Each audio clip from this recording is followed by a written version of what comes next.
Alrighty, team. We are here with, I have to introduce you as not how I know you, but as the candidate. The candidate is the For the word I'm state looking seat of for. Perth. Simone Springer for the state seat of Perth for the Greens. The Sunday Singles duo is here, Yeah. but we don't really touch on that. Do not mention any of it. Nothing at all. But before Another episode. Yes. Before we get into ready what we for the spoke next about, episode. this episode is brought to you by alltradescover.com.au. Delby, what do you cover if you are covered by All Trades? No specific examples, but if you have your own business, they will be able to do you a competitive price if you give them a buzz or send them an email, let them know Hard Yarn sent you. The reason I say no specific examples is because I used to go, if you're a Greens candidate and you're walking, they'll cover you for being attacked by another fucking political party. And then John would be like, no, yeah, we can't so- guarantee that. Anything I would say. I He's did like, not "No." take any money from the sponsors. Just So they look after, essentially, as it sounds, all trades. So if you're a tradie, hit them up. I've hit them up myself for liability insurance for the event. Yeah. So they're great. Also, this episode is brought to you by Goat Tape. Goat Tape helps you breathe. That's speaking of breath work at the end of the episode. Helps you breathe more diligently. No, more effortlessly. 35% more, or according to the packet. Yeah, and it just gets in a short load more oxygen, helps you recover at night when you're sleeping, while you're doing exercise, while you're meditating. Definitely recommend it. Definitely gets me out of bed a lot easier if you don't feel that sluggish feeling in the morning. So Goat Tape, hit them up. Then we've got Feed. Feed. P-H-E-E-D. P-H-E-E-D. That's they're a supplement company. They got the liver. Not complex. not the animal cruelty party. Wouldn't probably get around Yes. this because it's made from beef organ complex and beef liver and It's animal all, parts. It's all ethically sourced. Yeah, so maybe they would agree with it. Actually, it is the animal lo- cruelty party. Maybe if it's ethical, they would like Well, it. it's pasture raised. It is locally sourced, and it's bioavailable is high. Bioavailability is higher than most supplements. So definitely get involved. I've enjoyed it, and the collagen has been life changing. Don't I look so lovely? I need to get some. look So young. I'm struggling right now after a bender. I fucking had a pimple that I picked on my head. I got my eyes are baggy. I had fuck all sleep. I'm going to so. put it out there. I'm not sure collagen's going to help that. but get Electoral around it. collagen candidate. And I'm not wearing the hat today, but this episode's finally brought to you by Kahuna Golf. Kahuna Golf, look good, feel good, play good, and love their hats, love their shirts, love their shorts. Feels good. Play good. Great material and very breathable for those hot days out in the course. Yeah. And they've got a great hoodie for the cold days in winter when you're hitting the dew off. Yeah, it's good.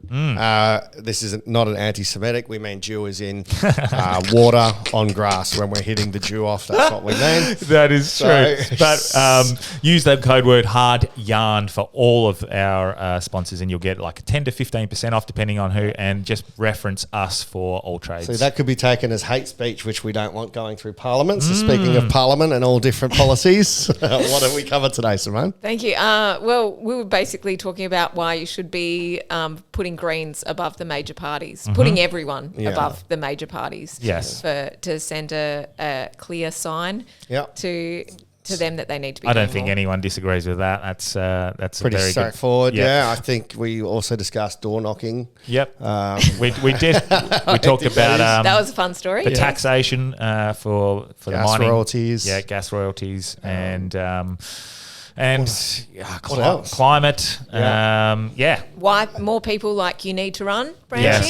Yes. Why there needs to be more voices and more diverse voices within the government. Yeah. And why there should not be a currently one party system Yeah. in WA, but why there shouldn't be a two party system. Yeah. So educational, informative as usual. Yep. No, love this episode. It's good to hear the person instead of talking notes behind a fucking politician. So And if you very want to good. learn more about the person, you can look at other episodes. Yes. On the yeah. So from years So ago. years ago. Always a yeah. pleasure Yeah. to have you on, Simone. And thanks for coming on. Let's get political. Let's get hard.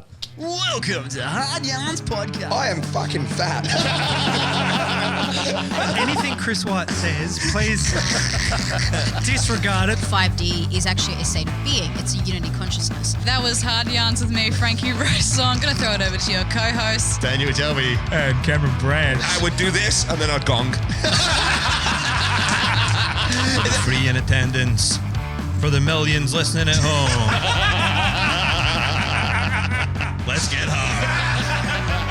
And the stats that politicians are getting are from experts. Yeah. Like no. Well, the stats that they're given either support their argument, Yeah, or they're from yeah, a yeah. financial interest Oh, that mate. support the other argument. That's really know? all statistics Yeah. can be 9 out of 10 people know skewed. that. Can definitely be skewed.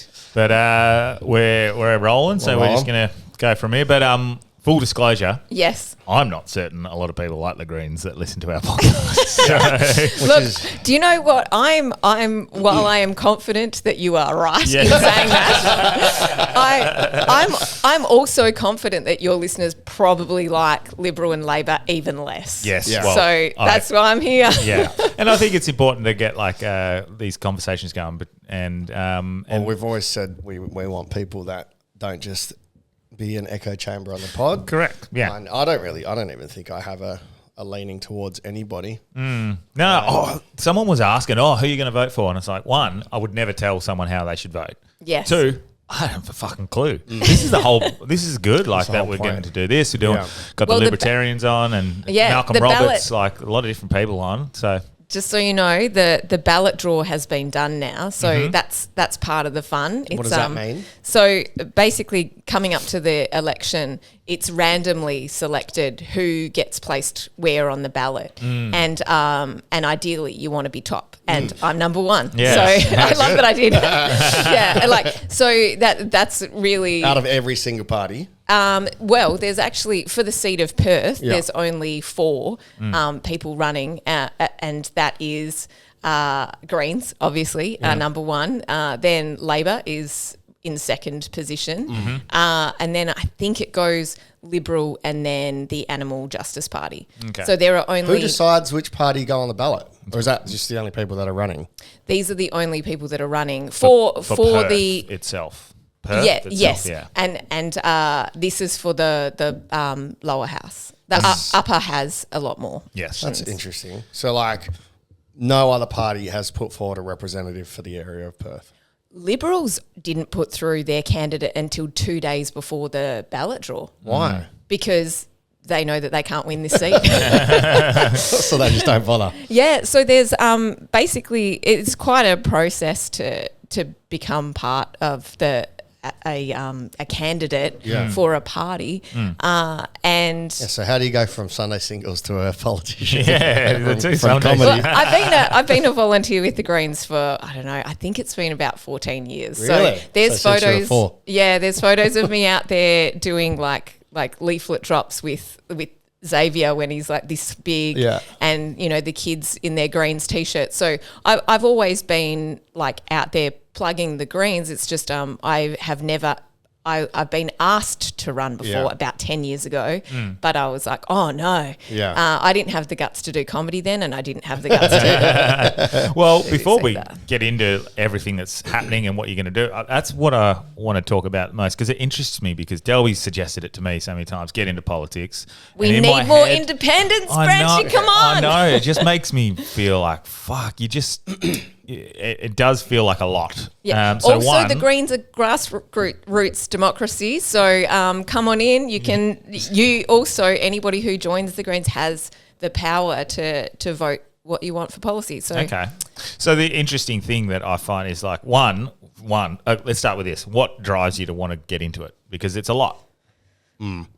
do I want to be in politics? Yeah, that's the question. The thing is, if everything was going swimmingly, I wouldn't be doing this. Yeah. Like I'm only doing this because I'm seeing the effects of the cost of living crisis, Yeah. of the housing crisis, and at the moment, Labor has so much power in WA, they have nobody to hold them accountable. So of the 59 seats, 53 are Labor. They don't have to check with anyone. Things are going straight through, and That's and a a bit lot. of a concern, isn't it? Yeah. Like It's for huge. anything, for any part of any society. Which is why it is important that we talked about the preferential voting, Yes. getting these Yeah, yeah. seats so they can't just ram through whatever law they want. Yeah, absolutely. Nobody should have, no party should have that much power. So that's why we're always saying, we need a balance of power. And if nothing else, even if you're not Greens aligned, get educated to know who else is out there.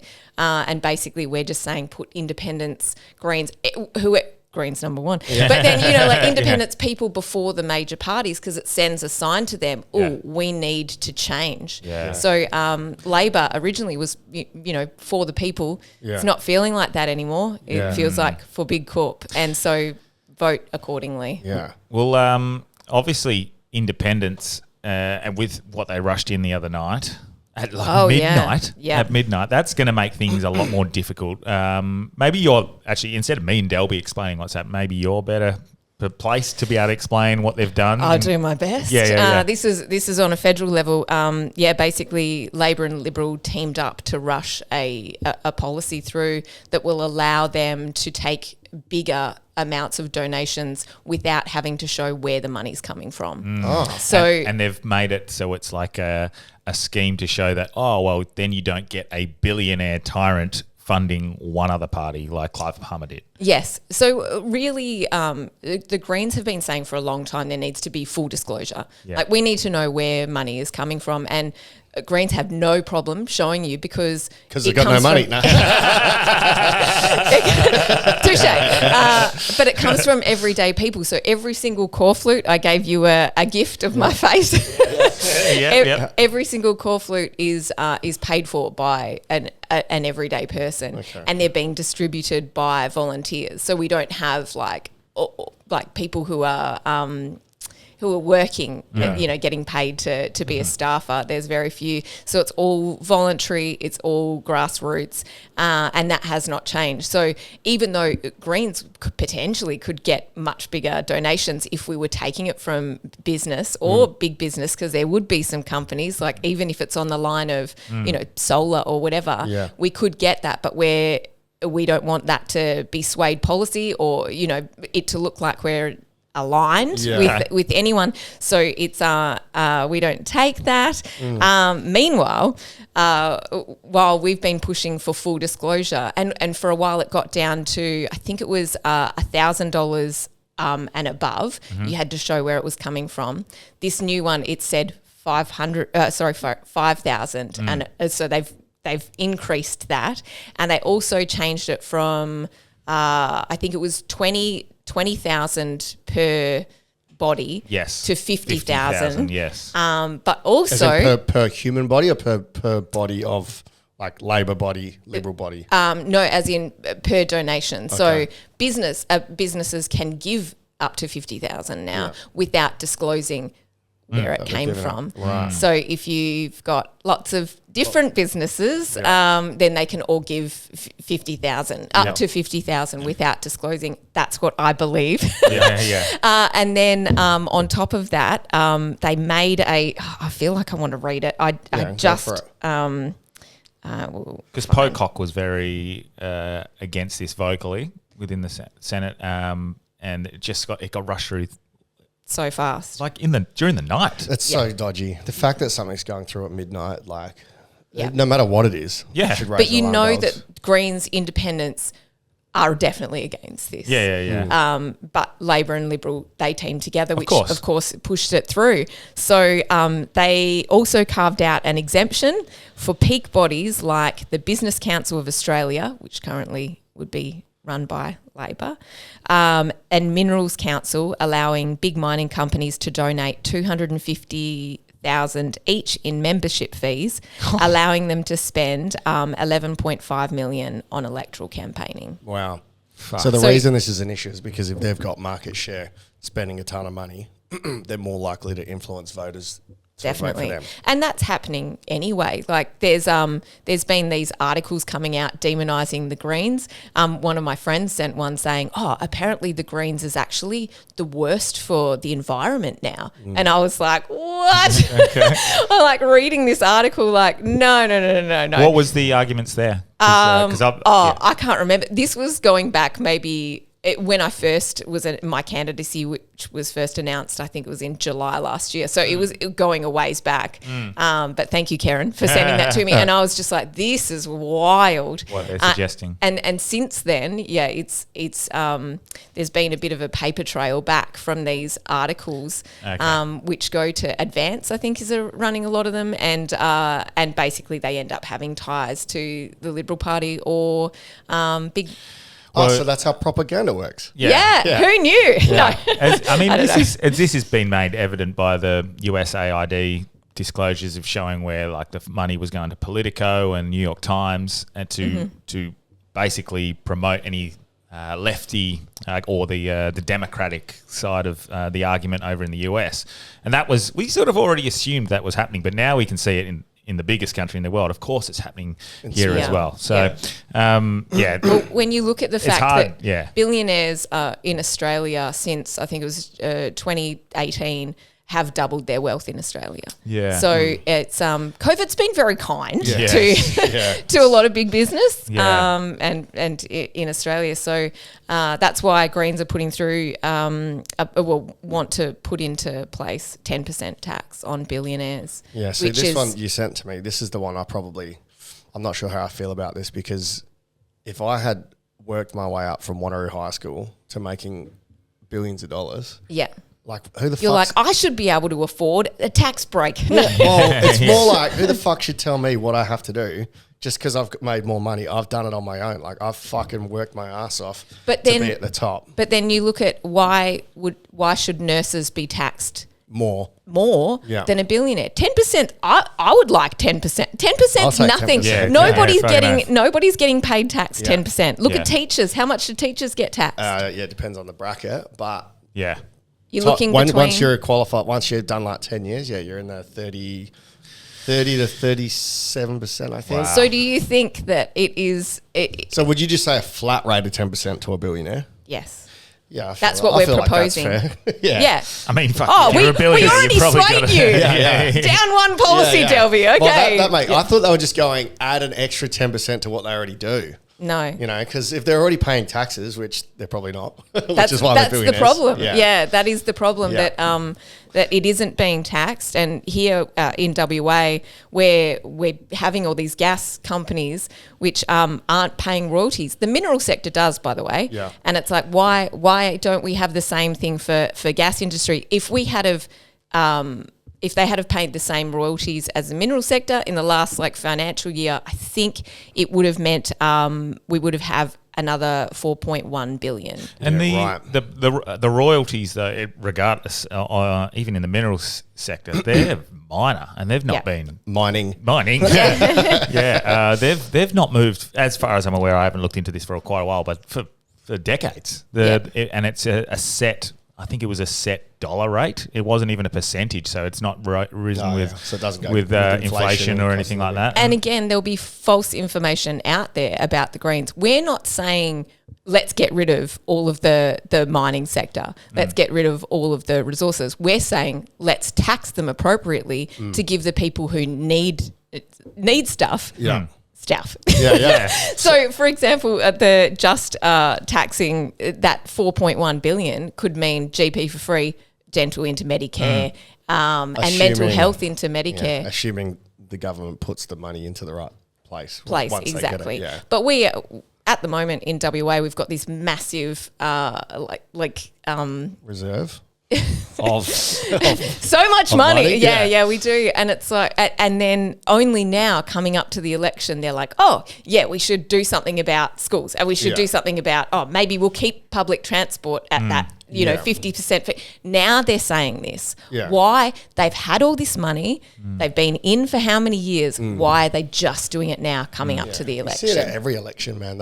People should run a program on what's promised before an election and what's delivered immediately after. Because people talk shit. Anyone that believes a party is going to do what they say, no one ever does what they just say what sounds right to get elected. But the Greens do the same shit. That's why I'm here, because they are the ones that are trying to push through these policies. And and the times when they were pushing. I'll give you an example.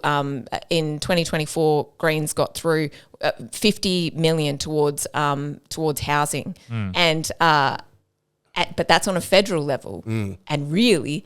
Like 50 million is going to go pretty quick. I don't know if you know anything about building houses, but so Mate, there's 50 houses. That's nothing now. Yeah. But if the Greens weren't there, that wouldn't have been passed. Yeah. So it's you need more people there to be like, hey, what about this? Someone like Jordan Steele, who's in there pushing for NDIS funding.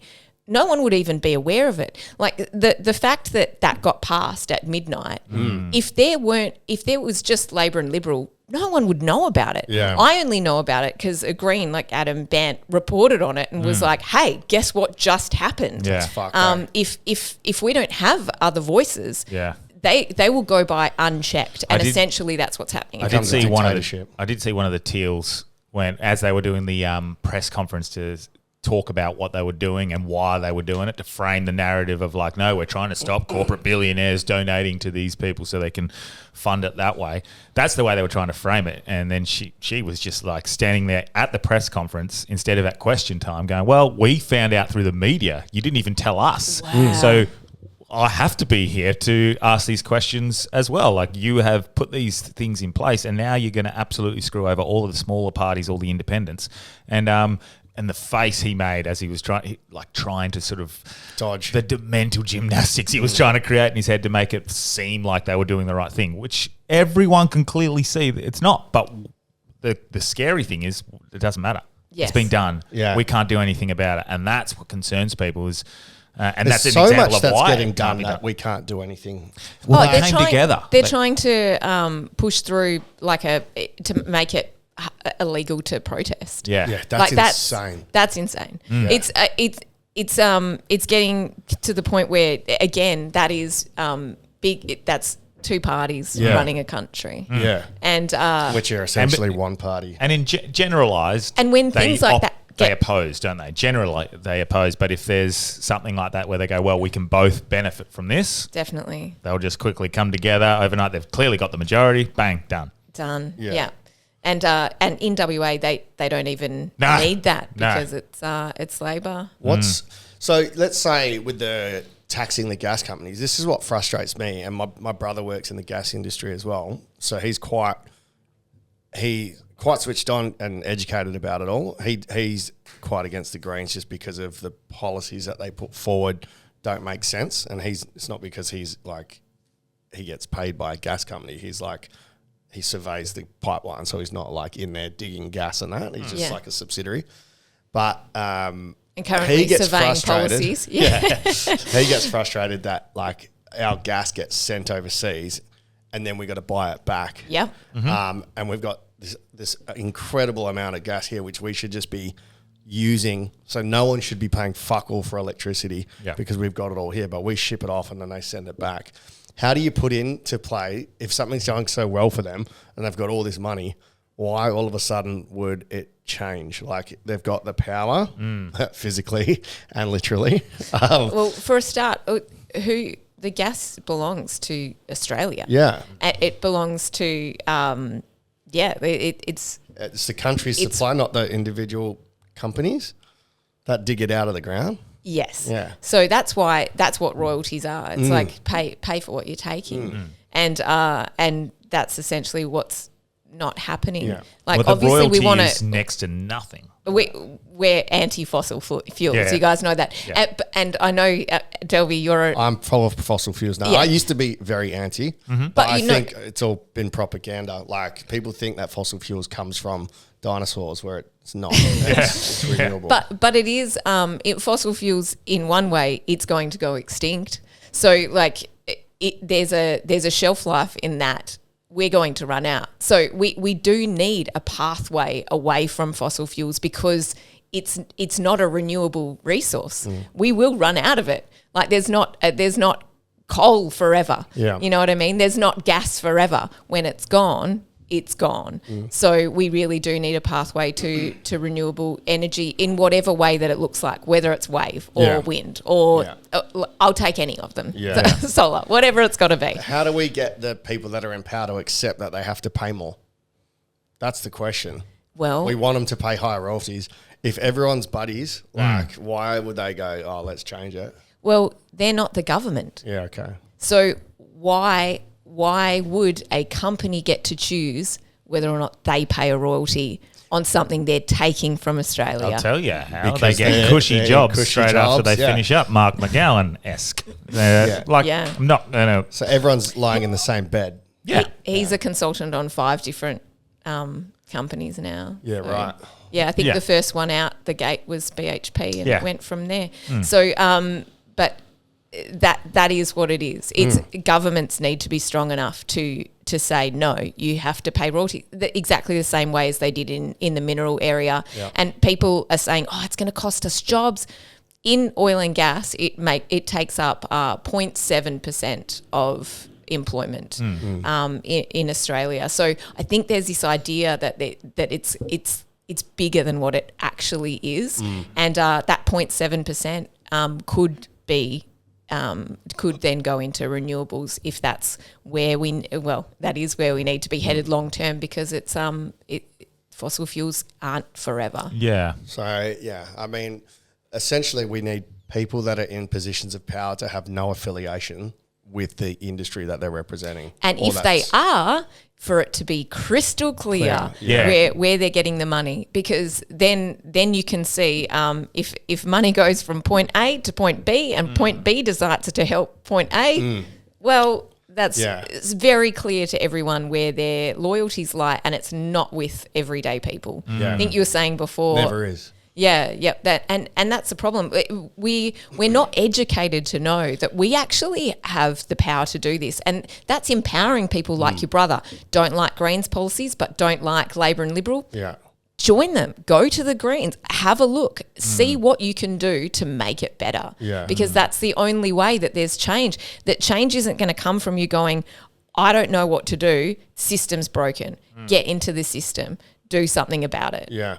And so I don't know if we spoke about it maybe prior to make a change, people we feel kind of helpless because you're like, oh, Labor are in, Liberal are in. But realistically, we can make change by putting every single other person on the ballot before Labor and Liberal. Yep. And then the chances are some of those people will get through. Yes. Is that how it works? Yes, Yeah. exactly. And also, I don't know if you guys are aware, if whoever you put number one gets money. Oh, So really? Oh, really? per vote, I think Where's it's the money come from? for government. I don't know, Taxpayers. but Gas company. yeah, whoever gets put number one gets $4.40. Right. So every time, so for people who are like, oh, anybody else is a wasted vote, and they put Labor number one, you just gave them money. Right. So so that's why you need to think about the fact that, I don't know, the Greens are, other than Labor and Liberal in WA, we are the only party that has somebody on every single seat. Right. For every single seat within WA. So give us some money, please. That's pretty. I didn't know that. So as soon as you vote for someone, they get money. So you don't want the big parties getting more money No. because they don't need it. No, Like- definitely not. So that's a big advantage. And the fact that, like, even if it isn't Labor, Liberal, or Greens, if it's someone else, I reckon anyone else is more in touch with the common man than any of these big parties. These will be Well, actually your other working choice for the people. within Perth anyway, your other choice is the Animal Justice Party. So, have they changed their name from something else, or do they just have like? Oh, there'll be a few different shoot offs. Yeah. Because quite often Fishes what will and happen, Yeah. the complete opposite. Quite often, like they'll people will become disillusioned with a party and then form their own sort of version of what they believe in. Well, you can't run a society based off animal cruelty It's Animal Justice Party. or animal Sorry. justice. Yeah. What's, Like, you can't run a society based off. That's a dumb name because, like, what do they know about power, gas, whatever? They're going to fuck it up because if there's a little lizard in a gas field, we can't get our gas royalties because they're not going to be able to dig there and make money from the gas because they want animal justice. I haven't looked at their policy, so I can't. But I mean, can't just speak on that's just behalf me of them. thinking based off your name. Yes. Like, what do you Yeah. know about the economy? What do you know about tax? What do you know about my issues? Except for I'm going to treat my dog properly. They will catch those one issue voters. So Yeah. there's a lot of people out there who will be like, hey, I really like the Greens, but I don't agree on this one thing, so I'm not going to vote Greens. And then it's like, who are you going to give your vote to then? And of course, if you look at Labor or Liberal, there'll be plenty of policies that you don't agree with. But people, when it's one, they go, oh, I'm not voting for them then. But for those one issue people who think, oh, the Greens aren't really doing enough for animal welfare, and we are obviously That's what I've always pro-animal. associated the Greens with. But so then they'll go, okay, well, I'm going to vote for them, and that's a one issue voter. I think the thing that, and we just touched on it before, was I think the main thing that most people lose their want to vote for Greens is the renewable energy stuff. And I'm all for we can't pollute our environment. We need to make sure our animals and our agriculture is safe and we're thriving as a country. I'm on that side as well. But then when it comes down to renewable energy, people will find problems with with the wind farms and the pollution and the death and the stuff that happens with the birds and what happens there, the leftover waste. You sound like you want to join the animal justice party. The cost, cost is a factor as well. But discounting ideas like nuclear has been thrown up. Is there thoughts on nuclear energy, because it is obviously fraught with danger? We see what happens when a facility goes wrong, but they are old facilities that have not been reinforced, and they're different. Apparently, as far as I've read recently, that there is a very safe way to house nuclear energy, and it was clean. Is there thoughts on that from the green side? That's not really an area that I know much on, but I did go about 10 years ago to a WA can be 100% renewable. I don't know what to call it. I listened to a lot of very smart environmental scientists in whatever field they were, whether it was wind or wave or Captain Planet. Art. Getting fossil fuels down to zero. So and basically they were saying WA, like Australia in general, but WA is in a unique position where we have everything. We have wind, we have solar, and we have wave. So there are 3 ways that we can be getting our power, and I don't know when you're thinking about cost and death, whatever it is. Just look at the fact that there's so many households now that have solar on their roof, and they're like thousands of dollars in credit because they're generating so much more power than they actually need, and something like that has been around for. Is it stored?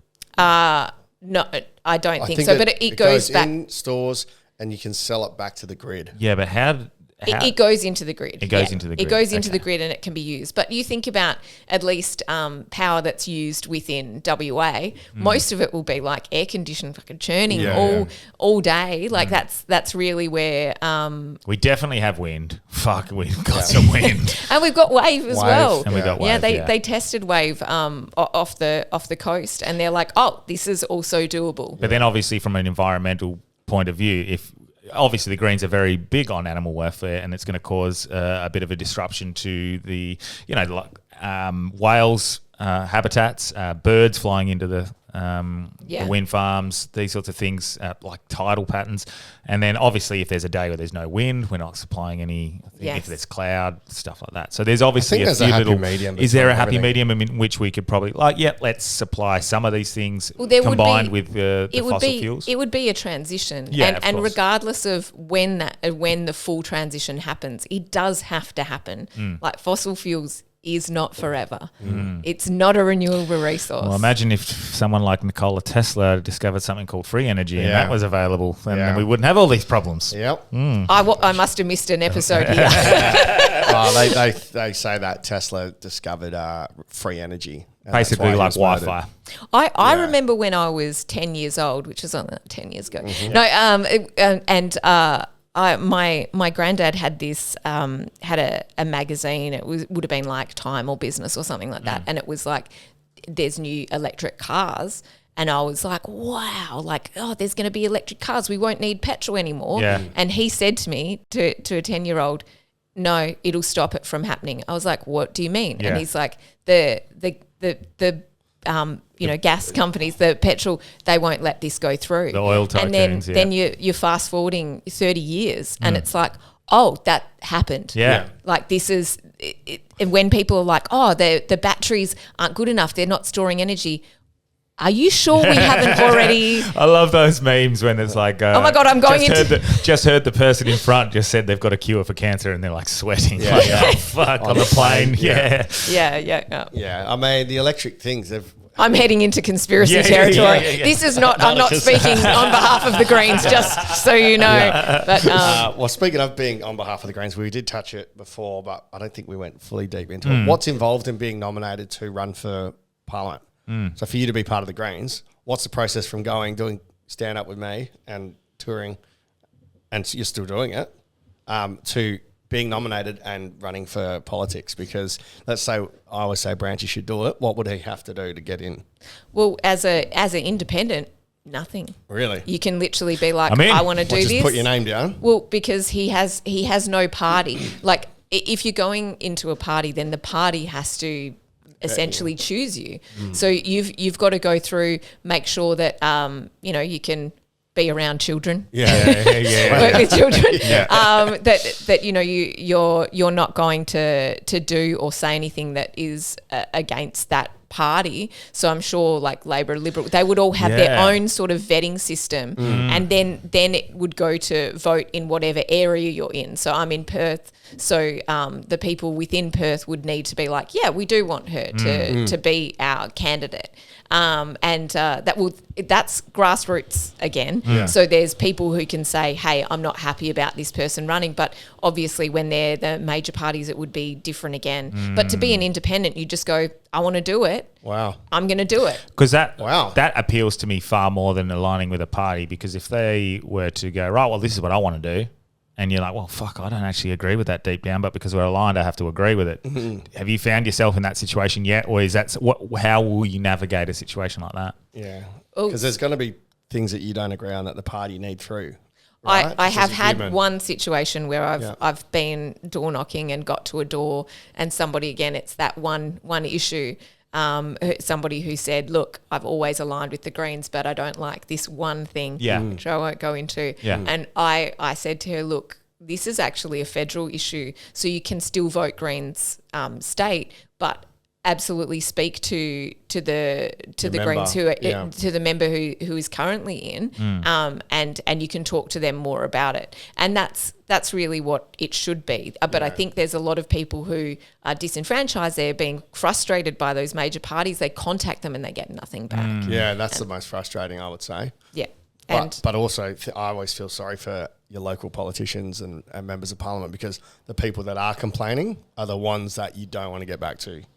You know, my neighbour's trees over my fence. What are you going to do about vegetation? And it's just those fucking lunatics that are constantly at them with the small little issues. So all people with real issues, I think it would be, pretty fucking draining having to... Your constituents. Yeah. But essentially these are the people that do vote, that vote for you. So it's when you said to me, you were like, you wouldn't, you don't necessarily align with the Greens, but you would support me. I was like, that's how it should be, because you should be looking, it's not just parties, it is people. So if you get the right person in there, you now have an open dialogue with somebody who can actually make change. Yeah. And I guess it sounds, oh man, our society's so fucked. But like, it is like, if I know that you're a good person in a party that's doing something that the common man disagrees with, you're more likely to stand up with your morals and values to the party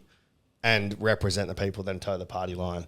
If you've got people in there that are good people inherently, like you saw whoever that parliamentarian was that crossed the floor, like, because it went against everything she believed in. That's what you want. You want people in there that are going to go, hang on a sec, this isn't right. I'm going to vote differently, or I'm going to stick my neck out on this one. I guess. And say, for example, with the marriage equality debate, and when that went to a vote, there were people who voted like what they believed, but then there were other people who voted what their area wanted. So, say for example, Perth in general was more pro marriage equality. How wrong would it be to be like, well, I don't agree with that, when the people who voted you are pro? Like you should be. It's a hard one to call. That's what I'm trying to say. Because you might have issues that you're like, nah. Personally, I think it's fucked, but 90% of people where I live want it to happen. So you have to represent the people. But I feel very lucky that that my values align with the Greens. So I have no issue voting with them. And if those things come up, which I might not be 100% on, which I mean it'll never happen. But that's the point where you can go in and everybody has a voice, and you have the power to be like, I don't agree with this. But and I think like people would actually back you more if you came out and said, my party thinks this. Personally, I have this opinion, but it's my job to represent my people. I reckon that would be way more refreshing, and people wouldn't fucking go nuts at you, and the media wouldn't have a go at you if you were to just frame it like a real human. Like, hey guys, like, my party needs us to vote this way. Personally, I feel this way, but... Yeah, but then sometimes it's something like, personally, I'm not going to stand in front of the Indigenous flag. What? Oh no. So some of like, because obviously this has gone terribly wrong. Keep your opinions to yourself. And we obviously, we're all mates. We've known you for quite a while, so it's a bit easier having a conversation with you. But what I often see, and which is why I'm liking a chat like this, and I'm looking forward to Thursday as well, is real talk. But you see so much political speak where they just stick to keynotes almost, talking notes, and just like set up the question, answer the question in the way that you want to answer it. And do you feel like being aligned with a party makes you have to toe that line and stick to a talking point almost? Or this is different, obviously. This, I mean, considering I knew kind of where you stood politically, I'm like, let's do it anyway. But it's important. You should be able to have a chat with people that have different opinions or ideas and talk it through and still be mates. Exactly. If you've ever heard a podcast with me and Sean, with me yelling at him, you would know, like, we're best mates, and you know that that you can in my opinion, you should be able to do that. You should have friends who don't believe the same thing as you, because you'll challenge each other. And there'll be times when I say things like, we should tax billionaires 10%, and Delby goes, oh, we should tax billionaires 10%. Because you can have those conversations, and then someone can make you aware of something else, and you go, oh, fuck, I never thought of it like that. So that's, it's good that you can have those sorts of chats. And then hearing what the person's like, and that's obviously been made very evident by the US election and what Trump did and Kennedy did with their basically doing podcast circuits, barely talking policy, just talking shit. But you get to see what everyone knew. Trump was a bit of a dickhead and narcissist, but you just got to see that. Oh, he's not faking it. That's just who he is. And you'd see that with Robert Kennedy Jr. Like, he'd talk a little bit about policy, but he'd talk about his family, and you'd talk about like his values, and you start to see what the person is like. And I'm starting to see that as a thing where I think that's going to be a trend now with the upcoming election. Stuff like this. I would hope so. Again, it's that it's a thing where a lot of the independent voices and Greens, we don't have the money to get into the media like the major parties do. So you can have these incredible candidates and know nothing about them because they're not being put forward. They're not getting to have that voice. Well, this is why independent media and podcasts are so important for that. And then, but even the major ones, like, I'd love to have an Albo or a Dutton on and just go, no, fuck your talking points, fuck your policies, just chat. I want to know what you're like, because probably won't like them. No, probably not. But at least you go, no, it's confirmed. Or maybe you go, oh fuck, no, he's actually he's just doing what his party suggests. Like, I don't know, I fucking wouldn't know. I look at Mike McGowan and I go, what a prick. But then I go, Fuck, if I had a beer with him at a pub, maybe he'd be a nice guy and he's just doing what he had to do. What he had to I do, don't yeah. know. I don't know. And I love that there's people out there like Mick Gledhill who said to me, Yeah. he's like, he's out there, you know, telling all of his mates, you know, who have been in the military, who are like sort of over 50, and he's like telling everyone, you need to vote for Simo, you need to vote for the Greens. Yeah. He's out there with a sign, and he's like, he said to me, you're the perfect candidate because you got a bit of mongrel in you. And I was like, how dare you? And thank you. But that's what it is, you know, having somebody who's willing to be authentically themselves, which was also why I was nervous even running, because I went from being quite, let's go with like a little bit quiet and shy, as in to speak publicly anyway, to then be a comedian, say whatever I want and have that complete freedom, which is lovely, to then be like, oh, I need to stop now. What happens there with comedy? Like, if there's clips that come up, I don't think you never really go too political with the stand-up anyway, right? No. There's like plenty of pro-green or anti-green or like...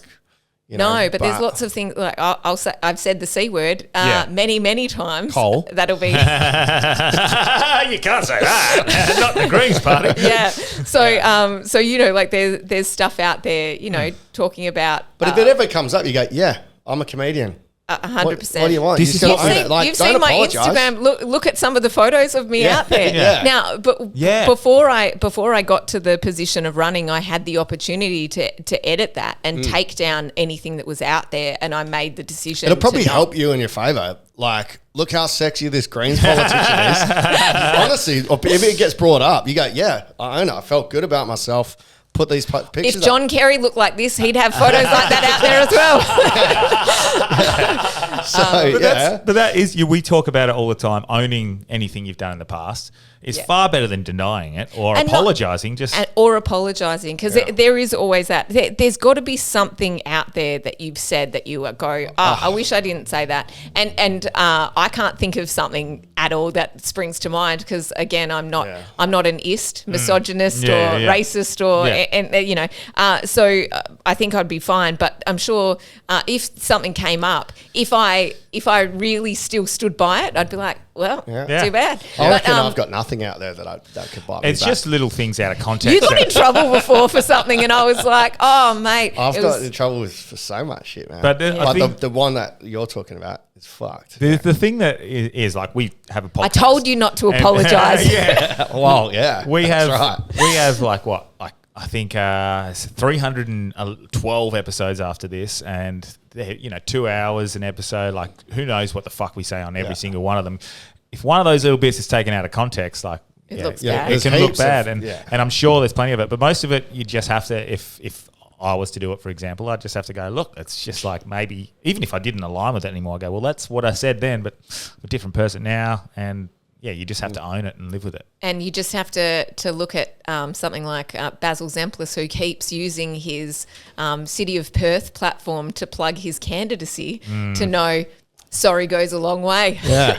He just keeps saying sorry and then doing it again. I would sorry. if I had why wouldn't you? Is it against the law? Yes. Is it? Well, well.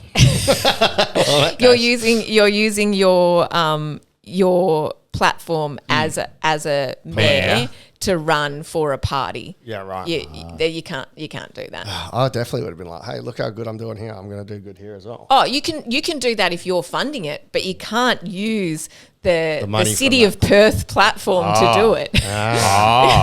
Okay. I didn't know that was happening. Yeah. Yeah, right. Under what's he running for?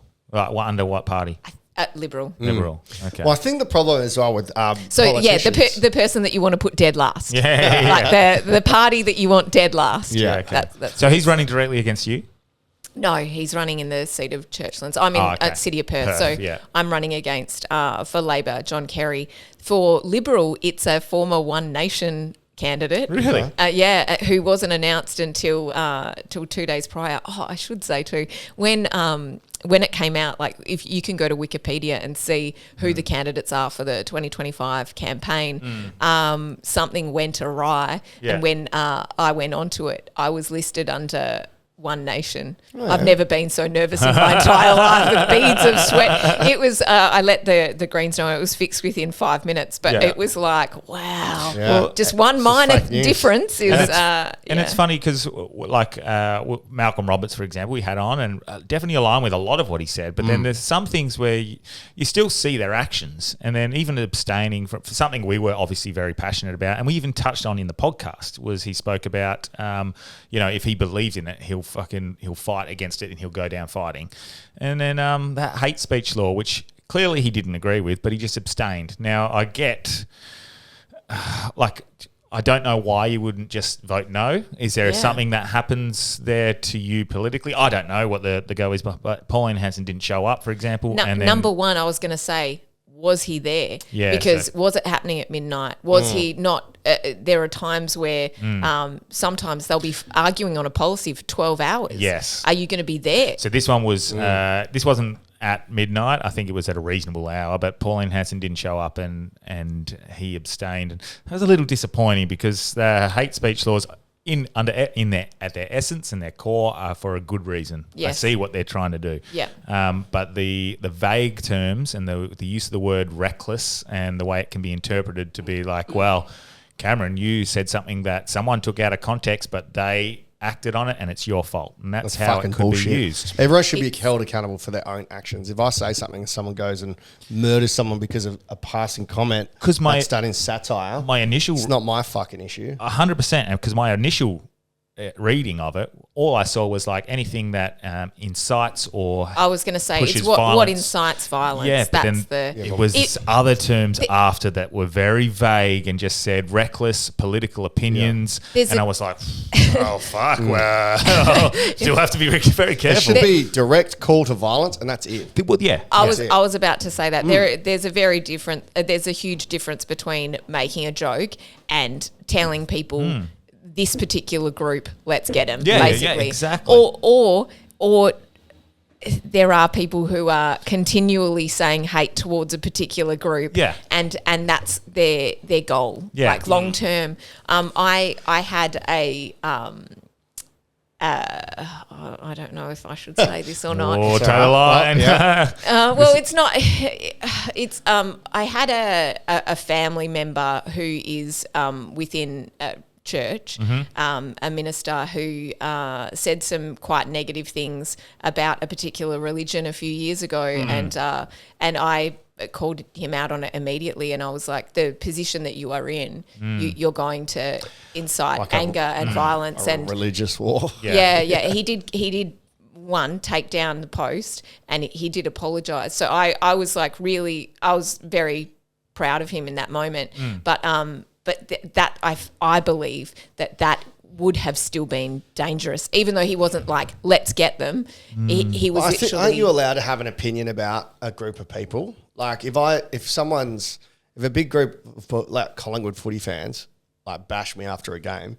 I've been to a Collingwood game as an Eagles supporter. I was genuinely scared. Yeah. It was in Victoria, genuinely scared. I was scared just to like clap when. But to group all paint everyone with one brush, that's not. Well, I still think as an individual, you're allowed to have an opinion. Like you're allowed to be like, nah, fuck them. All my experiences have been shit. Like obviously. That's... Yeah, but no call to violence, And if that was the only wording, like any call to violence against a specific group or ideology or thing, if that was as basic as it was just some of these extra terms where it said reckless. So if I had said something in jest or whatever, and it can off be the taken... cuff, because you'd be like, oh, fuck my intent is not considered. My political opinions can be then used against me. That was really scary reading that in the terms, and I was like, fuck, well... Sounds like you need to be involved in the policy level. But I keep hearing this. That's what it's about, though. It's about catching it in that policy stage to be able to say, look, the overall, we definitely want this. We don't want there to be hate speech, but let's make sure we word it so that the right people are being, held accountable, rather than, I just think we're over mandating and over ruling on every single issue that we have. If there's a problem, they're like, let's put a law in. If there's a problem, let's do this. It's like, Because common sense is not is not there, and it's essentially the government is there to make our lives better, supposedly, so that we have doctors and we have the roads are cleaned and we have roads and you know, like that's the whole point. But they should be overreaching into our fucking personal lives, our sexuality, our gender, our fucking all this other shit. They need to fuck off and just keep it to what helps us function better as a society, man. I hate the overreach at the moment of the government into your personal life. Yeah, that is what it is though. There are people who say want to access like medical interventions, and they're like, sorry, you can't. And so that's really what it's about. Or somebody who's transitioned and wants to change who what they're identified as on their license. That has to be at a legal, you know, it has to go through the government. There has to be a law around it. So things like that, unfortunately, there are so many areas that do affect people, or even the marriage equality thing. People like, who cares? You know, like, why do they want to get married? But there are other laws there. Like, say, for example, somebody was in a major accident and only family members can see them. And so people who had been partners for 25 years couldn't go into ICU because they weren't technically family. So there are there's laws that are really affecting everyday people, and that's why. And there's fucking common sense as well. Again, coming back like that. That's a perfect example where a doctor or a nurse could just go, okay, you're the husband. Okay, yes, all good. There you exactly. go. You're the wife. Whatever. You've been there for the last 25 years. All of the family members know you. Get in. But it's crazy that there are those laws in place that affect people so much. And then it was a case that when they decided, you know, if somebody had transitioned, they could no longer be married. If they were married as a man and a woman, one of them transitioned, sorry, you can't be married anymore because you're a woman now. Two women. Like that. Okay. Do you know what I mean? Yeah, but common like sense. One in a million. It was happening. So like that's what's these laws affect people in ways you don't even think of. I mean, what about the other ones with we've seen what Queensland have done with the public transport. The fact that we're paying tax for the roads, transport, all that sort of shit, and we're still paying an extra $7 for a round trip, shouldn't our taxes be going towards free transport? Greens are for free transport, just so you know. It's actually not free because we've already paid for it with our taxes. 100%. So we're in this illusion where we go, we've got to get this. But really, realistically, we've already fucking paid the tax on it. Yep. So we should be getting the service. That's where the fuck's the money going? And I agree because it seems like it's a really good service. I always see the chance of a conspiracy. I always see it. And the idea use ID to get on the buses. Well, just to get reliant on public transport, and then you don't have your own form of transportation. And then if you want to get on the bus, you need to have this certain ID and this sort of currency. Like we already see it here. Like it's almost impossible for me to get on a train sometimes. I used to have to go get what was that? Smart Rider? Smart Rider. And I don't have one. Like, I think that's changed now, my local one. Well, cat buses within the city, they're all free. Jump on, jump off. Nothing. Okay. That's all it is. I didn't know that. And it's been like that for at least 10 years. They're coming for you, conspiracy. Fuck, I said the wrong thing. It's happened. It's finally caught up with me. But essentially that's what the Greens want is for all public transport to be free. Yeah. And this is why we do need more Greens in there to put forward these policies, which then Labor and Liberal can be like, no, thank you. Yeah. But they did put forward when they put forward in Victoria, they had the 50-cent fares, which was so popular. They were going to do it for a short time only, and then they were like, if we scrap this, we are going to lose so many voters because people were so reliant on it. And there are people who are paying like $20 a day more just to get to and from work. Or even public parking. Parking is fucked. Mate, the city of Perth, all the parking is. I cooked. went to and maybe like over east listeners or international listeners might find it. Yeah, well, that's cheap as shit. But I mean, I went to the Comedy Lounge the other night and was there for I reckon an hour, and it was $15 or something ridiculous. Wow. Perth parking's fucked. Yeah. What And the then- fuck? then it's- Sydney are like, oh, that's cute. Yeah. That's what I was like. I don't want to. Yeah. And then it's free. Like every now and then they do the Free free and weekends. free weekends, and that's a dream Yeah. because like That's Sunday the best. singles, free I'm parking. just really worried Oh, about yeah. the Fringe because I have not paid once and parked in the same spot every single time. Well, you didn't after get a 6 fine. o'clock in some places, it's free. It was like one of the parking areas there. Oh, yeah. Yeah, so they after a certain. It's just point, like that's free. the parking lot near Sir Henry's. Yeah. Yeah, it's just Nah, around the that's corner not there. free. That's all not It's free. not free, Yeah. but I mean, I was just like, I did it twice and nothing happened, so I just was like, well, taking the risk. You're doing the risk. You're like, if I get Yeah, away with it 10 this amount of times. times Yeah. and then get a fine, it breaks Yeah. even, Well, so it's fine. well, I would That's it. like, if you get in, I would like you to go to the councils. I don't know if you can. The fine for not paying a $2 parking fee is exorbitantly, grossly higher than what the fee Yeah. is. Like, instead of, I literally just thought that the parking ran out at 6. So, but it ran out at 8, which I know they've changed because they've got a little 8 that's been stuck over the old 6. Yeah. I got charged $70 for a ticket that would have cost me $2. Yeah. Like for the working everyday normal person, you shouldn't have a fine that's 35 times more than the fucking cost of the parking. You can, and I have done this, and it was. I appealed it. Oh, you did appeal it? Yeah, they didn't give a fuck. They didn't. I have gotten off one because of it wasn't my fault. It genuinely wasn't my fault. The machine was broken, and I was like, the next one was like fucking 600 meters up the road. I was like, I'm not doing it. And I got the fine, and then I Yeah, emailed I've them had and I that said, as look, well. I'm not walking 600 meters up the road to do another one for the same street. So, and they were like, yep, fair enough. It was our fault. It was broken. But just the Money's 35 gotta come times from- more than the fee. Yeah, It it's should be huge. capped at like max fee for that time times like 5. yeah. You know? But I guess they don't want. Yeah. Well. Yeah. It's so Or make it based on your income, because Nah. there are people who don't care. They don't care about fines, and there are people if they who would can get a afford fine it. like that, and that could mean that they don't make their And so pay their rent. I'm a little Yeah. ashamed now, having known what I know about preferential voting. But I paid the fine last time because I just didn't know who to vote for. I didn't see anyone that was representing me in that Liberal or Labor side of things. I didn't think there was a point to voting for anyone else. So I paid the fine, $20 or whatever the fuck it rather was. than vote. Rather than vote. I was like, nah, I'm not fucking voting for anyone because they're all shit. That's what in my head was. Yeah. And now I'm a little ashamed from that because now I realise I vote for the Greens, or someone would have given them money now, Yeah.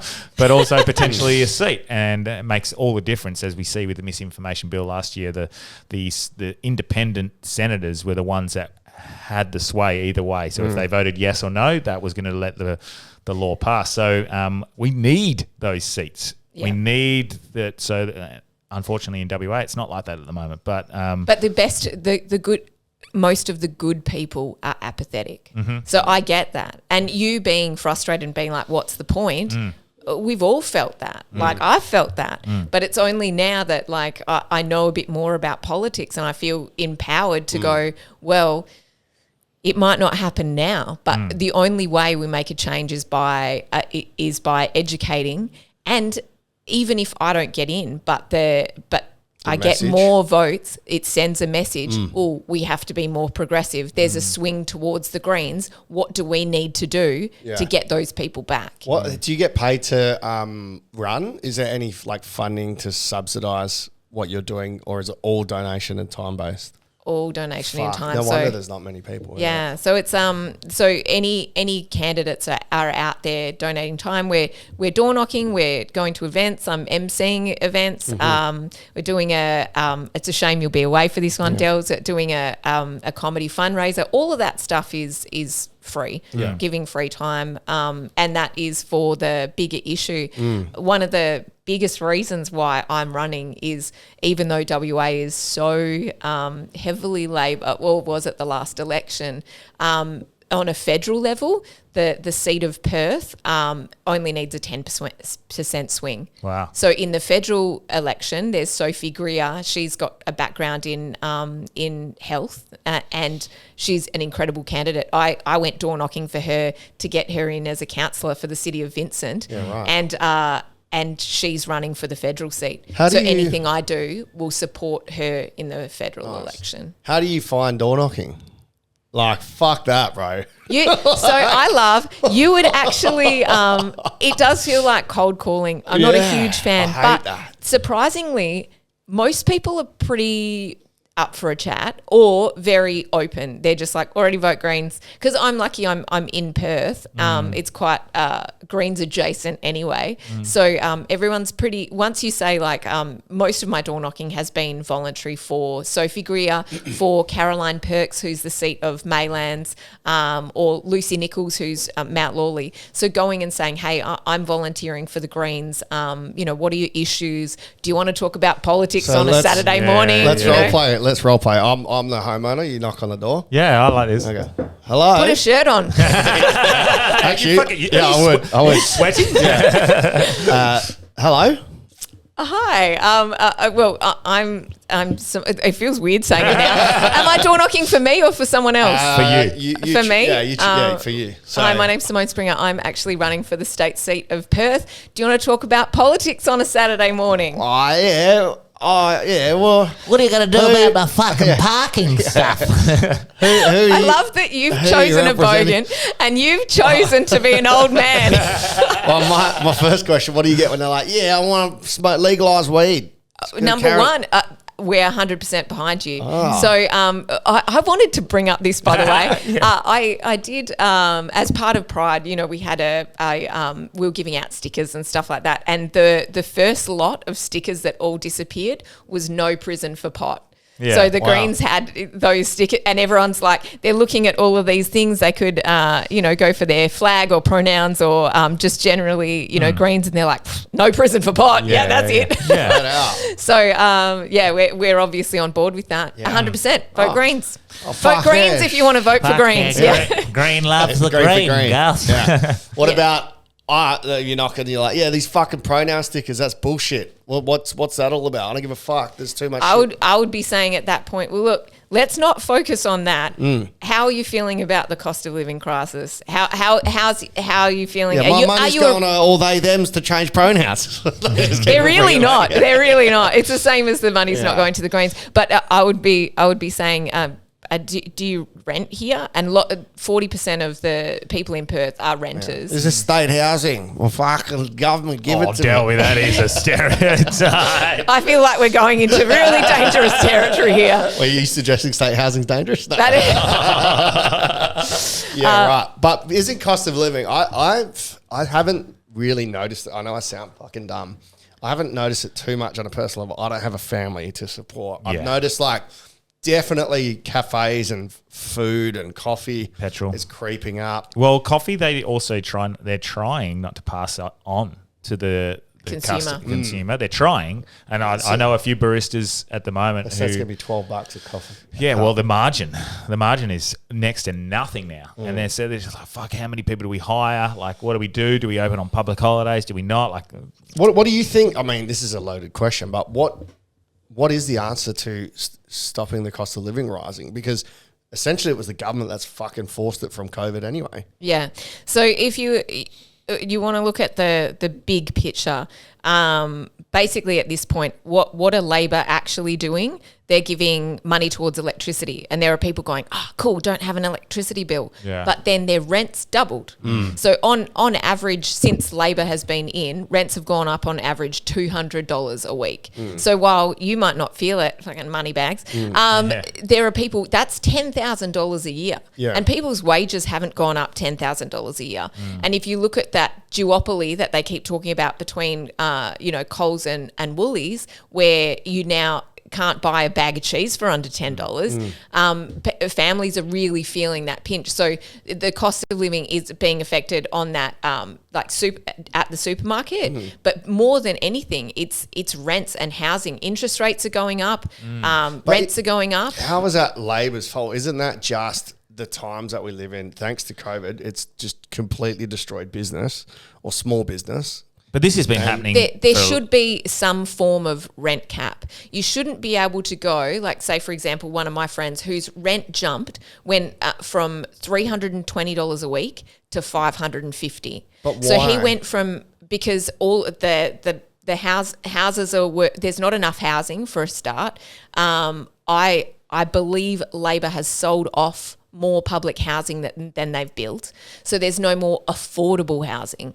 So there's such a demand, like people can put rents whatever they want because there's a massive demand for housing. Isn't that how society works? Like, this is where I completely disagree, because that's how the economy works, supply demand. If I've worked my ass off, which I have, to be a homeowner, I should be allowed to charge whatever the fuck I want for someone to live in my property that I own.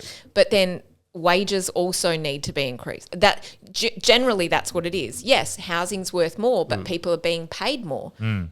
This is not happening. And we see that's inflation. No, it's definitely not inflation, because in the 70s and 80s, it was 3 times your annual income was the average household price, and now it is 8 times the price. 8. Yeah. So this is they're not keeping up. So we're not saying like ban increase of houses. Let's keep it. We're saying let's just cap the increase to a percentage. Let the wages catch up. And so international investors are a big part of that problem. Well, it's interesting because they're the ones coming in and they're buying it as an investment. They're not buying it as housing. It's interesting and then they you just say that. Sits there vacant.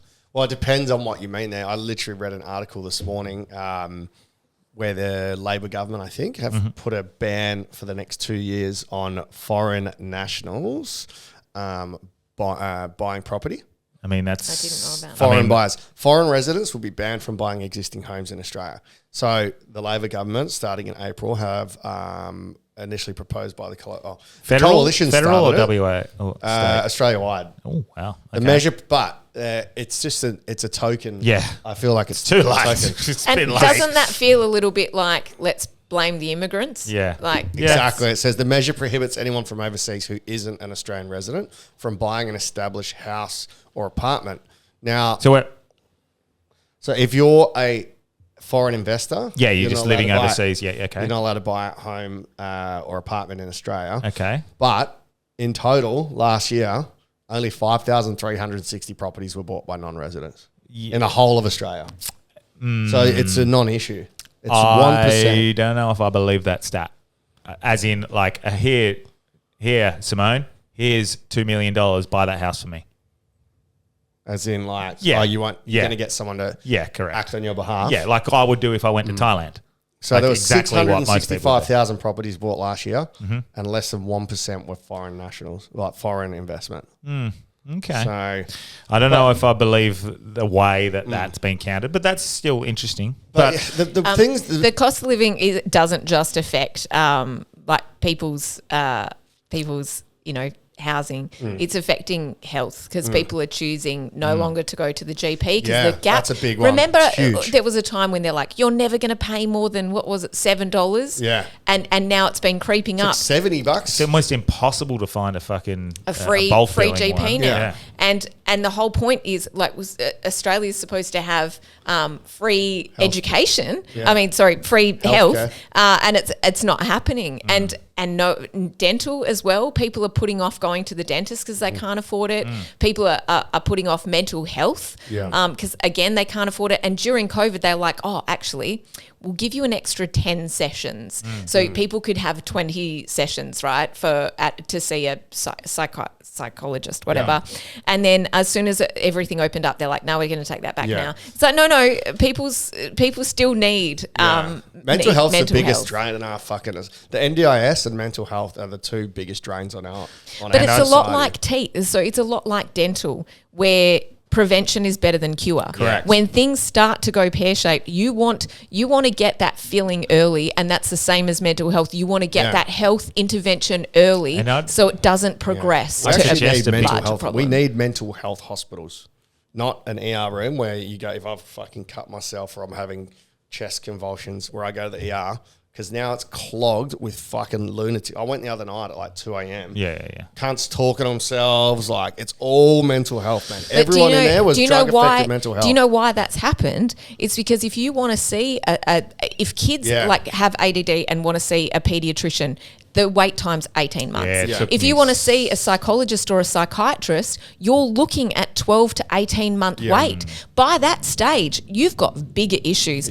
People will be self-medicating. People will be haven't got access to that. So putting mental health into Medicare is the solution to exactly that. We need to catch them on that lower level so that they're not getting to the stage when they need to be hospitalised. As well as addressing what's causing the mental health epidemic, which I'd suggest that for a large amount of the adults would be mental stress surrounded by financial stress, which is amplified by the cost of living crisis. And I can name off the top of my head probably 10 or 15 people who are clearly suffering in silence just simply because of their financial situations. That's the same as me, and I'm seeing friends of mine, like, you know, people who are in their 30s who have been living in their own apartment suddenly having to go back into share houses. Or one of my closest friends moved in with a partner prematurely, which ended up being an alcoholic situation and really negative.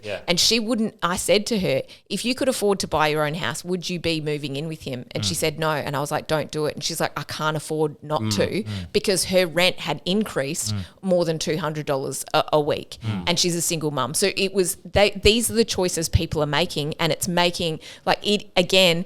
It's creating those bigger problems.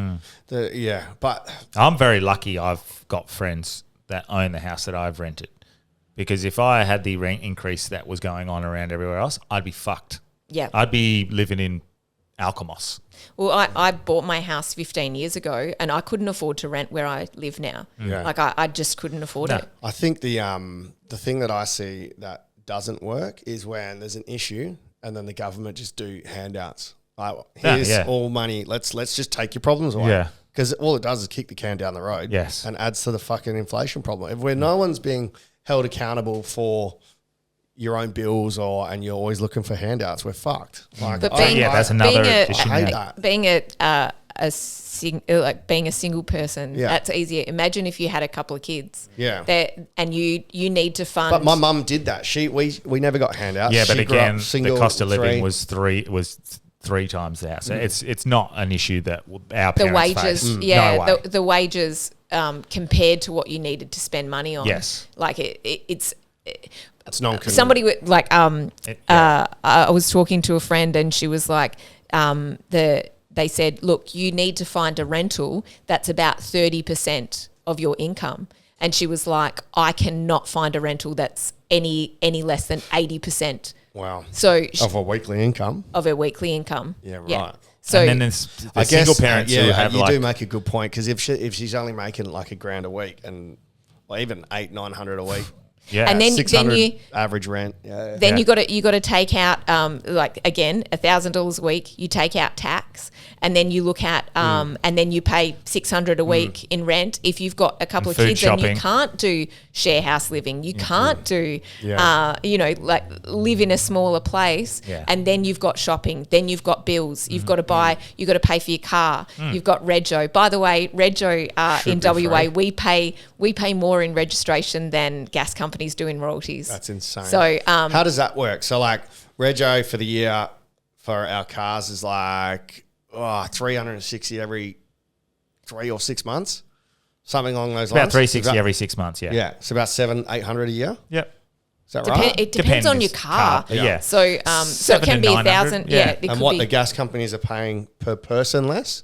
No, I think collectively the amount all we pay that on we rego? pay as a collective is less. Yeah. So when Yeah, that's interesting. we love a car, WA. Yeah. Well, we need it. But We why? need a What car. are your thoughts? Well, If they make transport free, it'll make it a lot easier. Yeah. why are they not paying the royalties? Why is it not allowed to happen? Is it Chase the money? I don't know. There's so many policies out there, and you question how is this happening? And again, I can only wonder if it's the fact that Labor and Liberal just have made a way to hide their pockets. donations. Well, of course, if you're being donated to by BHP or a key stakeholder at BHP or Rio Tinto, and then someone comes and says, right, we need to make this policy change to make sure we're putting more royalties or tax on these mining companies, and then they go, well, no, it's not going to happen. Well, I wonder where the money came from. Well, as a past life detective, you would be able to investigate this. Yes. Yeah. Oh my gosh, this has been brought up. Yeah. I feel like I've lived several different lives. Yes, yeah. That's from the very first episode we had you on in Nancy's house. Yeah, fuck, that's a long time My ago. previous life as a stalker. Yeah. Store. Yeah. In the store. Of all of the jobs I've done though, comedy is definitely my favourite. Yeah, for sure. It's the best. It seems Bringing like joy. So much joy. While we're on that topic of cost of living and the economy and tax and Speaking of joy. just speaking of joy, it just seems like what Delby was getting at. Like the government keeps putting in new things to try and implement change and make this change so this enforces that, and it seems to be getting really messy, and it's like one problem creates another problem that needs to be a solution needs to be created to solve, and then it seems like you're consistently kicking a bucket down the road. Like what can you hope to do as one Greens senator or representative that you're trying to be? What can you hope to achieve? Empower more people to want change. Like you being apathetic, if I can at least get like more people looking into politics, looking closer at why we have the system that we do. Why do we have a two-party system? Why do they want to lock people out? If more people think, okay, I can make a change. Because those times where I've been a part of some protests that have ended in policy being changed, and when you feel empowered in that moment to be like, oh my gosh, they're actually listening, because they have to listen. But it shouldn't take a protest. We should have more voices in there so that you can people, you know, if you were representing what everyone felt and every other candidate in their area, and if there's 50 candidates out of the 70 that are representing what the people want, we shouldn't have to protest, because you'd be representing our voice. Yes, absolutely. But because if it's all red and blue and only a little bit of green and independence, then the majority's not being listened to, because humans are humans and they love ego and they love self-serving. So once they get into parliament, they start serving themselves. That it should be who you're representing. The Greens are the only people that are, like party that I believe are representing people. And are big enough to have that voice to push for real change. I just wonder if the Greens got in, like if there was a policy that everyone else didn't like, would they listen? Like if they're like, oh, we've got this great idea for renewables, and it's going to do what this. I find amazing about the door knocks, when people actually read what our what we're running on, what our platform is, nobody's going, oh no, we don't want that. Everyone's like, oh yeah, we didn't know that that's what your policies were. Yeah. So people are always surprised to be like, oh, I absolutely want that. Yeah. So what are some of your best or worst door knock stories? And then we'll close with a closing message. Okay. The worst case scenario, I don't mind having a conversation where they don't agree, but the worst is when they aren't even willing to have that conversation. So when it's like, oh, fuck it, you know, not interested. Yeah. And I always vote Liberal, and you're like, but why? Tell Just me knock why. again. Yeah. It's I'm interesting. still here. Because you come across them all the time, the people who goes, nah, I'm a Labor voter. And you're like, cool, but they're fucking assholes. And then, I'm a Liberal. Yeah, but they're assholes. Like, what do you know what I mean? Like, well, I'm loving that there's actually very few Liberals, like people who are like, oh no, I'm a Liberal voter. Yeah. More and more people who do vote Labor, and a lot of people are very honest as well. They'll say, look, I usually vote Labor, but I'm not happy with what they're doing at the moment. And that's when you're able to go, look, if you want to vote Labor, put Greens first to send that message. This is what we're about. And so people are more, I've done door knocks it for I don't know how many elections. This is probably my fourth, maybe fifth. And people are more willing now than ever to listen. So that's what's incredible is people are just like, yep, it doesn't matter who they are, in what areas, even people in quite wealthy, built-up areas. I've had people say like, we're fine. We don't want to sound, but we're fine. But I'm still having to look now where I spend my money. And I didn't need to used to do that. Like if we're like this, we're wondering how is everyone else surviving? And it's like, so people are seeing that. Yeah. They're willing to have that conversation. But my favourite story would have to be I door knocked. It was when I door knocked for Sophie Greer a couple of years ago, and this older lady, she did the locks, did the locks and the door crack. Could be my auntie we're talking about here. And I'm gonna swear. Oh well, it doesn't matter. And she basically took a look and she's like, "Who are you?" And I said, "Oh, Have you heard about Jesus?" That's a Christian party. And I was like, "Oh, my name's Simone Springer. I'm volunteering today for Sophie Greer." She's like, "Oh, politics. I don't do that shit anymore." And she went to shut the door, but I was there with my son, my oldest, and she went to shut the door, then sort of looked at him and opened it back up, and she said to him, Must be pretty shit having a mum like this, dragging you around all day. And he did this half smile because like adults don't swear, like we don't swear around him. So he was like, "Oh, this is fun." This little old lady. Yeah. He does this smile and he goes, "Yeah, but Mum just really likes Sophie and we want to get her in." And him saying that, she sort of looked at him and looked at me and went, "Right, give it to me." And she goes, "Who am I voting for?" And the ending of that is Sophie Greer did get in. Yeah, nice. So that is the first time in that we promoted a candidate running for Vincent as a Greens member, and she did get in. So you need to bring Scotty with you when you run for Parliament. I've been thinking about all these, like, because the examples you've been using, I don't know how I feel about doing it, but fuck, too many people keep suggesting it. But the hard part is running as an independent. You need to organise your own door knocks. Anything like this, I'm lucky that I have a team of people who are doing this, and the donations that the Greens get. Obviously, it gets allocated to different seats. People can buy a corflute or a sign for $11, but you really see the money and to where it sort of goes. Yeah. Running as an independent means you would need to get all of those funds yourself and a team of people. It would mean you have to be a bit more inventive when you're marketing because like I was saying, we were discussing before, if Labor has all this money, but the Greens or even an independent is excellent at marketing and you can do publicity stunts that draw attention to you, or if you can get on a podcast, which is free. This particular podcast, how many listeners? How many are in Perth? That's a question. Quite a lot. That's great. So, like, there are ways to market without spending a ton of money. It just helps having that money. And the Greens know that. That is literally why we have so many volunteers. That's why we door knock. We're having those conversations to try and let people know, number one, what we're about, but also empower them to be like, look, you don't have to put one of the major parties first. You can put them last and Liberals still won't get in, because that's one of the big things. They're like, I have to, if I don't put Labor up the top, Liberals going to get in. No, as long as you put Labor above Liberal, even if it's dead last. Yeah. I have a proposition for you. Go on.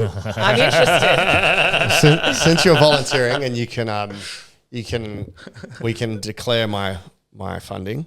Yes. If I was to pay towards your door knocking, yeah, I'll give you some flyers to Daniel Delby comedy shows at the same time. And we'll just double up. Oh, by the way, would you like to see 33 Years Single coming to Astor Theatre? I think you're talking about leaflet drops. Yeah. But it's in person. This, and also, look, honestly, just staple on your show. I was door knocking during Fringe, and I was door knocking to families, and I've got my like mum's time out flyers there, and I'm like, ooh. See, is there a cross interest in there, or would you be happy to. Obviously, I wouldn't pay you to fly for me, but for your own show.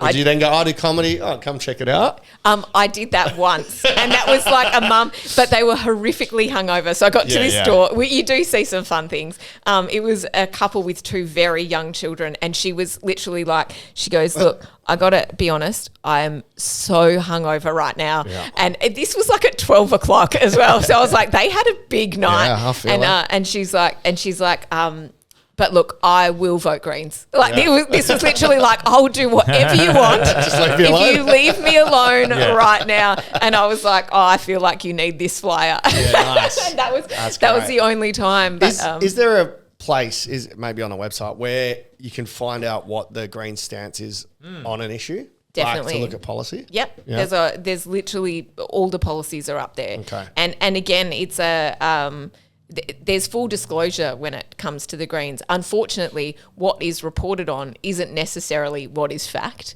And there's a lot of people who might have come across one Green supporter and they now associate that with what Greens are. When you actually, like, you look at the actual candidates who are running, someone like the Mayland seat, Caroline Perks, she's an environmental scientist. Sophie is obviously in health. Everybody's got their own specialist area, whether it is environmental health, like me, jokes. Everybody's got their own strengths, and you really need to look more at the person, not just the party. And Jordan Steele, he is so popular. I've been, anytime I'm in public with him, he has people yelling like he's a Beatle. Yeah. He is so popular. And why? I wanted to get him on, but he won't respond. Man of Steel. He's so busy. That's why. He's insanely I do love busy. what he says a lot of the time. He's an incredible See speaker. the guy with the beard? No, not wheelchair. But, Wheelchair, yes. yeah, like wheelchair. Nice. Yeah, I know who he is. He's been on Colin's show once, and he is going to MC the. Yeah, he's got a bit. That guy. Oh yeah. Yes, Yeah. he's going to MC. I mean, I would have just said black. the black guy in the wheelchair is how I would have actually described him. So I don't know why I didn't say that. Yeah. But yeah, he's great, man. I see. Like, You're seeing ableist. Yes, yeah. I do love seeing some of the things he really comes out against. And he's passionate. And this is the thing, because I don't necessarily align with the Greens, but like the 15 things he said, I'm like, fuck, that's really good. I don't know who I'm going to vote for, but that's the same with the One Nation. He's up this year for election as well. Yeah. So, judging by his popularity, I would be very surprised if he doesn't get in again. Like, people literally scream his name. Everybody's like, I love you, Jordan. People will literally be like, I vote whoever, but I vote for you. Like, because he is intelligent, passionate. Yeah. He is in there for the everyman. You just have to listen to what he's saying in Parliament to know, like, he's not funded by anyone. Yeah. It's good because and there'd be 15 things I love about him, and then there'd be the one where I go, no, I don't think one issue voter. Yeah. But like that would be a thing where I go, oh, and so that it shows how important. Like, sometimes you got to go with the majority of what you believe in. A majority of Yeah, what it's like you choosing believe a in. partner. If you like 95% of the things they do, Yeah. there's always a 5% that pisses Yeah, you of off. course. Yeah, But yeah. occasionally that 1% will be picking their nose and putting it on curtains, and then you go, you know what, that 5% counts. That's so true. But it literally, I certainly hope by this you'll at least consider putting Greens above Labor and Liberal, if nothing else. Well, yeah. All right, that's a good way to. Yeah, definitely. Good I think message. it's definitely been good because we've heard more of you, which is good, I think, from that point of view. And I think that's what more politicians need to do, is be the real sort of version of themselves. on the stage. Yeah. But anything you want to plug before we finish up? I think we've pretty much done the plugging. Obviously, if you live in the Perth state area. seat of Perth, please vote for me.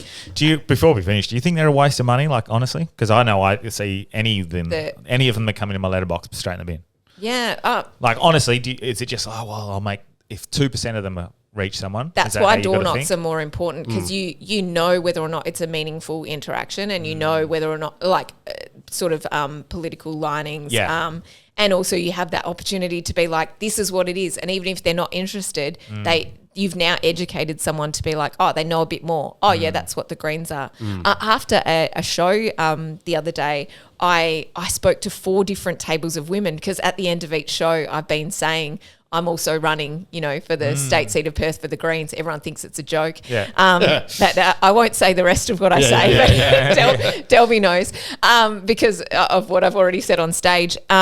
And it's like, if you don't mind a politician who just said all those things, vote for me. And it was great because one by one, like I was like, thanks for coming, as I was walking out, and they're like, wait, are you really running? And I was like, yeah. And I've given them a flyer, and they're like, what's the point? And I've been able to have those conversations with them, and for them to go, oh, like this is actually what I want. And it's like, but they don't, number one, because they don't read it, but now they're speaking to an actual person. And also being able to tell them, we just don't want Liberal to get in. And it's like the reason why there's that big swing is people keep, say, voting for Labor and being like, we don't like what they've done, we're going to vote Liberal this time. And then we don't like what they've done, we're going to vote Labor this time. And it just keeps doing that. Yep, correct. And what you need to do is go, we don't like what they've done, we're going to put them down here and get more voices in. Yeah. And this is why it's important that we talked about preferential voting. We're trying to get you on, Libertarians, trying to get as many other lesser parties on, because I think it is important that we get those sorts of people having some sort of impact that can vote against the duopoly, which we see at the moment. So The duopoly. Are you talking about Coles and Woolworths? the duopoly that runs the duopoly. Yeah. Yeah, So- fuck, Woolworths own a lot of have a lot of people in their back pocket. But Rest farmers, actually, it is. Yep. Thanks so much for coming on. Pleasure. Great to have Do you want to plug any personals or just plug the Greens? I'm happy today just to plug the Greens, mainly because my shows this month have already sold out anyway. Nice. So So people after your shows are going, you do much for are you Fringe? really the Greens? Are they going, I only did 5 or 6 shows, I think, like personally. Yeah. But I only just saw yesterday. I'm so like disconnected at the moment. I did my shows, didn't think anything of it, and then realised yesterday I'd gotten a 4.5 star review for my show, and I was like, I didn't even, because it just was because I've been so busy, it wasn't in my line of sight, you know, and suddenly to be like, oh my gosh, I'm actually stoked because I had so much fun doing that show. Yeah. And for someone to be like, just the wording that they use, like the room was electric, that was, I would say all of my shows but one felt like that. Wow. And so Delby knows what being electric is like when you're at a Sunday singles and it's just popping, and that's what my shows were, and it was so fun. So Perfect. I'm really, really stoked that someone was there to That's be good. be a third party. I didn't. I was wondering why I had no Fringe feed or no judges and shit through for my new show, the hashtag the ick. Yes. So I hit them up. I was like, I haven't had anyone in yet, and they were like, yeah, you ticked none. Oh no! Okay, cool. That makes so much sense. I Just by accidentally. accident? No, I think I did it on purpose because it was a new show. I don't you want want- the judgment. I don't want the things on something I'm just working out. I should have backed myself Yeah, in. yeah, you But should have. also, it's because I got fucked over. Like, so many times last year, the reviewers would come in for free and not do a review. Or they'd come in and, like, review my show that I'd already had 100 reviews for, 33. I'm like, I don't need all the reviews, and they were just using it to get free tickets. So I was like, with my new show, I don't want that to happen. So I fucked up. So Yeah, I 'Cause it was actually fire. accidentally ticked no as well. And Yeah. then I was really lucky. Di was like, do you realise you ticked no? Like from Laugh Resort. And I was like, did I? I guess I'll change that. Yeah. So, yeah, it's always good to have someone else looking at it. Yeah. All right, Delby, you want to plug anything before we finish? Yes, I do actually. I'll be in Adelaide from this Thursday. For What are you doing in Adelaide? I'm leading question. Yeah, I'm doing 33 Years Single. Teacher Comedy Night this Sunday. Is it part of Fringe? It is. The Teacher Comedy Night is. Oh, cool. The 33 Years Single is. And Two White Guys Rapping, Whose Rhyme, is in the last week of it. So first 3 weeks is 33 Years Single, and the last week is Two White Guys Rapping. Cool. So fringeworld.com.au. We did have people or message. Adelaide Fringe. People are messaged on Hard Yarns asking if they asked if I was going over there. I said no, but Delby is, so I think they've already bought tickets. Oh, wicked. So, All right. Dope. Got some Check it listeners out. over there, Daniel. So yeah. Can I say a thank you before we go off too? Because I know that you guys aren't we don't always agree on everything, but I agree with that. I love. I don't agree with that. But it's really good that you guys are out there trying to educate people on voting. Like more people need to be doing that. So good job, guys. Thank you. Yeah, I think it's important. Definitely important. I'll just plug the Return to Zero, the conference, self-help sort of conference that I'm running. It's already got 50 pre-sale tickets. So, and there's only 250 tickets. So please get on and pre-register. Not even 50 pre-sale tickets. That's 50 people pre-saling. Yeah. That will buy probably 2 or more tickets. So it's going to sell out on the first 1 or 2 days it goes on sale. So potentially I might have to run a second show. So this is pre-sale. Yeah. 50. This is all Branchy's thing. Very excited. Tell me about it. What is it? I've got 6 public speakers. I've got Dr. Anthony Chafee, Boris Walter, who's going to be talking about carnivore chronic illnesses is going to be his specialty. Boris Walter is going to be hypnotherapy and sort of past life / life regression. Cameron Watkins is going to be doing breathwork / nervous system. I did his breathwork class. We still haven't. Really good. Yeah. And we got Dr. Sally Price is going to be talking about gut health. I've got who else? Heidi's going to help MC. And I've got Eddie Enever, who's going to talk about holistic health and cancer cures, and one more. Yeah, so it's kind of all I think it was self-help, motivation, getting back to baseline. It's basically bringing yourself back to a point at which you've created a blank canvas, and you can start to improve yourself from there. Instead of taking the old limiting self-beliefs into your new life, let's deal with those traumas. Let's deal with those toxic patterns and create a new person. Heal the past. Yeah. Isn't it crazy that breathing makes a difference to your overall health? And, just breathing properly. And probably most excitingly, Dr. Stephen Bright, who's going to be talking about psychedelics.